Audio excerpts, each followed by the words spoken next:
Class 10 CBSE board भोली summary इन हिंदी। भोली के बारे में उसका नाम सुलेखा था, परंतु बचपन से उसे भोली अर्थात बुद्ध कह कर बुलाया जाता था। रामलाल नंबरदार की भोली चौथी लड़की थी। जब भोली 10 महीने की थी तो वह चारपाई से गिर गई थी। उसके दिमाग का कोई भाग चोटिल हो गया था, इसलिए उस कारण वह दिमाग से कमज़ोर रह गई। चोट के कारण भोली जो है दिमाग से क्या हो गई, कमज़ोर हो गई। भोली में कमियां। जन्म से भोली सुंदर और आकर्षित करने वाली थी, परंतु जब वह 2 वर्ष की थी तो उसे चेचक हो गई थी। उसकी आंखों को छोड़कर उसका शरीर भद्दा हो गया था। उसके शरीर पर चेचक के घने निशान हो गए थे। वह हकलाती भी थी।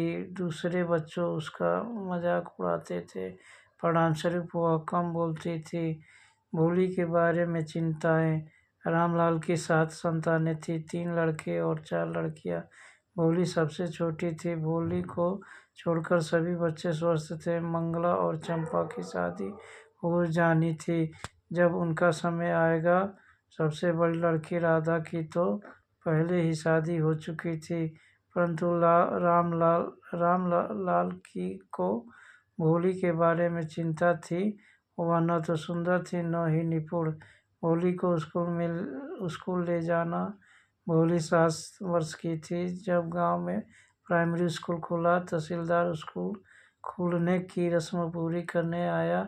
उसने रामलाल को गांव वाले के लिए एक उदाहरण पेश करने के लिए कहा। उसने अपनी लड़कियों को स्कूल में भेजना चाहिए। पहले तो रामलाल की पत्नी ने इस पर आपत्ति जताई। उसने कहा कि भोली से कोई शादी नहीं करेगा, परंतु अगले दिन रामलाल भोली को स्कूल ले गया। स्कूल में उस दिन भोली ने कुछ सुंदर कपड़े पहने थे। भोली के लिए कभी नए कपड़े बनवाए ही नहीं गए थे। उसकी बहनों की पुरानी पोशाकें उसे दी जाती थी। उसे नहलाया गया, उसके बालों में तेल डाला गया। भोली को काफ़ी भय था। मुख्य अध्यापिका ने भोली को क्लासरूम के एक कोने में बैठने के लिए कहा। भोली को मालूम नहीं था कि स्कूल कैसा होता है, परंतु उसे खुशी थी कि वहाँ पर उसी की आयु की काफ़ी लड़कियाँ थीं। वे उसकी मित्र बन जाएंगी। स्कूल में भोली का पहला दिन। महिला अध्यापिका ने दूसरी लड़कियों को कुछ कहा। भोली कुछ नहीं समझी। उसने दीवार पर तस्वीरों को देखा। उन द्वारा उसमें आकर्षण हुआ। ये बकरी, तोता, गाय की थी। सभी ऐसे थी जैसे भोली ने देखी थी। अध्यापिका ने भोली से उसका नाम पूछा, परंतु वह हकलाती थी। उसने अपना सिर नीचे रखा। उसने महसूस किया कि दूसरी लड़कियां उस पर हंसेगी। उसने रोना आरंभ कर दिया। अध्यापिका का भोली के लिए प्यार। अध्यापिका ने उसका नाम पुकारा। वह बहुत मधुरता से बोली। पहले उसे ऐसे किसी ने नहीं बोला था। उसके दिल पर प्रभाव हुआ। अध्यापिका ने फिर उसका नाम पूछा। जब वह हकलाई तो अध्यापिका न तो गुस्सा हुई न ही हंसी। उसने भोली को उत्साहित किया। उसने भोली को प्यार से थपथपाया। उसने भोली को अपने दिल से डर को बाहर निकालने के लिए कहा। उसने उसे यह भी बताया कि वह एक दिन ठीक बोलेगी,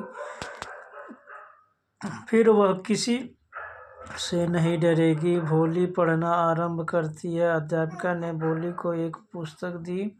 इसमें रंग में कुत्ते, बिल्ली, बकरी, घोड़े, तोते आदि की सुंदर तस्वीरें थी। अध्यापिका ने बताया कि वह लगभग 1 महीने में पढ़ने के योग्य हो जाएगी। वह एक बड़ी पुस्तक पढ़ेगी, फिर कोई उस पर हंसेगा नहीं। भोली को खुशी हुई। उसने महसूस किया जैसे गांव के मंदिर की घंटियां बज रही थी। उसका दिल एक नई आशा और नए जीवन से तेजी से धड़क रहा था। भोली के गांव में परिवर्तन। वर्षों बीत गए। गांव एक छोटा कस्बा बन गया। प्राइमरी स्कूल हाई स्कूल बन गया। अब वहाँ एक सिनेमा और कपास बिनौले निकालने का भी था। उनके रेलवे स्टेशन पर एक डाकगाड़ी रुकने लग गई।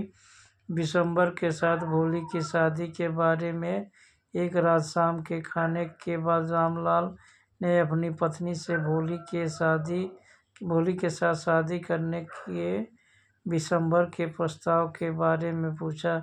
उसकी पत्नी खुश थी कि भोली को एक अमीर दूल्हा मिल रहा था। दिसंबर के पास एक बड़ी दुकान और अपना घर था। वह 45 या 50 वर्ष का था। वह लंगड़ाता भी था। उसके पहली पत्नी के बच्चे भी थे। उसे मालूम नहीं था कि भोली के चेहरे पर चेचक के निशान थे। भोली ने स्वयं अपने माता पिता को ऐसे बातें करते सुना था। दूल्हे का आना निर्धारित तारीख पर दिसंबर दूल्हे के रूप में आया। वह सजी घोड़ी पर बैठा था।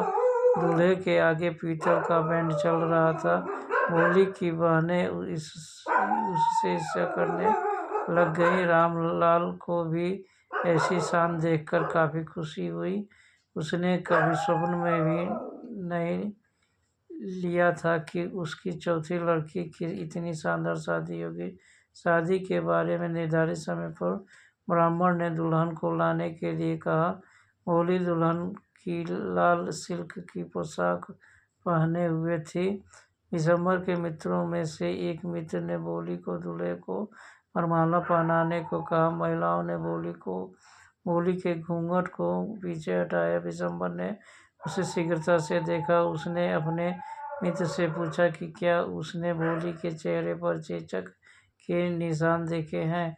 उसके मित्र ने उससे कहा कि वह कोई बात नहीं, वह भी युवा नहीं है। दिसंबर ने 5,000 रुपये के दहेज के लिए कहा। रामलाल ने अपनी इज्जत, अपनी पगड़ी को दिसंबर के पैरों में रख दिया। रामलाल को दिसंबर के लिए दहेज के रूप में 5,000 रुपये देने थे। रामलाल द्वारा 5,000 रुपये देना। रामलाल ने दिसंबर को 2,000 रुपये दिए, परंतु दिसंबर ने इनकार कर दिया। उसने धमकी दी कि वे वापस चले जाएंगे। उसने अपनी बेटी रखने के लिए भी कहा। रामलाल की आंखों में आंसू थे। अंत में उसने 5,000 रुपये दिसंबर के पैरों पर रख दिए। दिसंबर ने माला की मांग की। भोली का शादी से इनकार। एक बार फिर भोली ने अपने चेहरे पर घूंघट ले लिया, परंतु वह सीधा दिसंबर को देखने लगी। उसकी आंखों में न तो गुस्सा था, न घृणा, परंतु अपमान था। दिसंबर ने भोली की गर्दन के चारों तरफ माला डालने के लिए उसे ऊपर उठाया, परंतु उसने उसे आग में फेंक दिया। उसने अपने पिता को बताया कि वह दिसंबर के साथ शादी नहीं करेगी। उसने उसे पैसा वापस लेने के लिए कहा। उसने यह भी बताया कि वह वृद्ध लंगड़े व्यक्ति के साथ शादी करने के लिए तैयार थी, परंतु वह तो लालची और घृणित व्यक्ति निकला। वो उसके साथ शादी नहीं करेगी। भोली की बहादुरी। दूसरी महिलाएं हैरान थीं कि एक गूंगी और नुकसान रहित गाय जैसी भोली कैसे हिंसक हो गई थी। भोली ने उनको बताया कि इसी कारण वे उसे उस लालची व्यक्ति को दे रहे हैं, परंतु वह नहीं जाएगी। सभी वापस जाने लगे। रामलाल भूमि पर जड़ित सा खड़ा रह गया। उसका सिर दुख और शर्म से नीचे झुक गया। भविष्य के बारे में भोली की सोच पवित्र आग की लपटें अब समाप्त सी हो गई थी। रामलाल ने भोली को बताया कि अब कोई भी उससे शादी नहीं करेगा। वे उसके साथ क्या करेंगे। भोली ने अपने पिता को चिंता न करने के लिए कहा। उसने उसे बताया कि वो वृद्धावस्था में उनकी सेवा करेगी। वो उसी स्कूल में पढ़ाएगी। उसकी अध्यापिका ने सारे नाटक को देखा था। उसने इस पर संतुष्टि दिखाई। यह ऐसे था कि जैसे एक कलाकार अपनी उत्पत्ति पर संतुष्टि दिखाता है। इस तरह से भोली जो है ठीक काम की, क्योंकि वो शादी भी किया हुआ था, प्लस लंगड़ा भी था। और दूसरा बात ये था कि जो है सबसे बड़ी बात वो लालची था। तो भोली जो है इनकार कर दी शादी से और अपने माता पिता की सेवा करने को कहा, शादी करने को नहीं कहा। बहुत अच्छा काम किया। थैंक्स।